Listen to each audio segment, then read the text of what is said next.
look like the crime scene photos are in this current batch of documents, do you plan to fight their release if and when that time comes? Police have a very large scene blocked off. We do know that the Civilian Office of Police Accountability, that's the agency that investigates police-involved shootings, they are on the scene. It was the morning of November 9th, 2005 in Robinson, Texas, a small, peaceful town just south of Waco. But that calm was suddenly broken by one desperate phone call.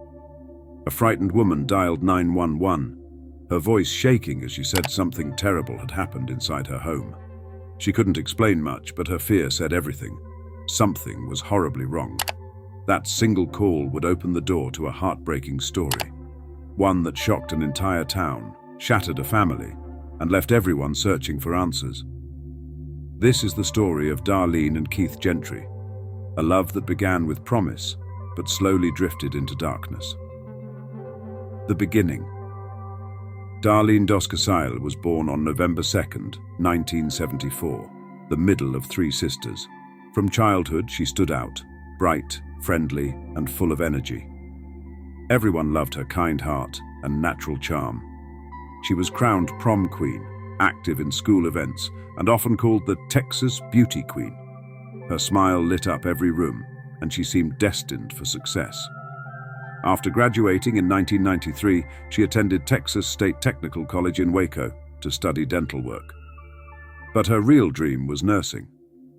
It was during her college years that she met Keith Gentry, the man who would forever change her life. Keith's story. Keith was born on September 2nd, 1974 in Waco.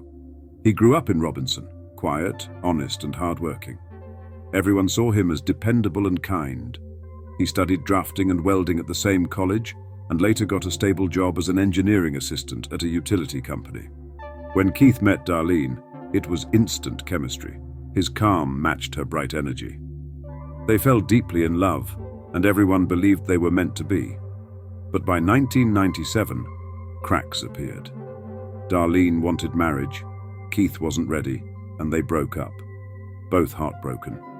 She moved to Dallas to start fresh, but struggled, and eventually came back home. Fate brought them together again, and this time, they married. Life looked perfect, a happy home, 3 beautiful sons, and steady careers. But behind the smiles, problems grew. Keith worked hard, Darlene spent too much, and arguments became common. Then, one morning, everything changed. At 6:11 a.m., Darlene called police in panic. The back door was open, guns were missing, and Keith was in bed, covered in blood. Their perfect life had turned into a nightmare. Paramedics rushed Keith to the hospital, shot in the head, barely alive. The town was shocked. No one could believe it.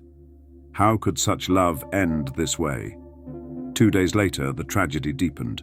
Keith Gentry's fight for life came to an end. The investigation moved fast after that. Police gathered enough evidence to prove that Lauren's boyfriend, Nathan, was the one behind it all.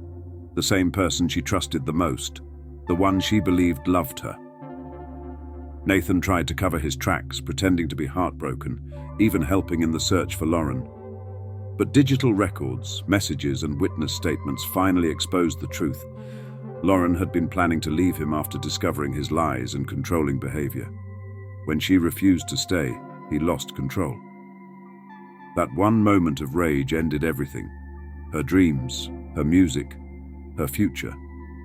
Nathan was arrested, tried, and sentenced for her murder. For Lauren's parents, justice was served, but no sentence could ever bring their daughter back. Today, the city remembers her through the Lauren Ashley Foundation, supporting young artists who dream like she once did. Her voice still echoes in her songs, reminding everyone that love should never cost your life. If Lauren's story touched your heart, hit like, share this video, and don't forget to subscribe for more real-life crime stories that deserve to be heard.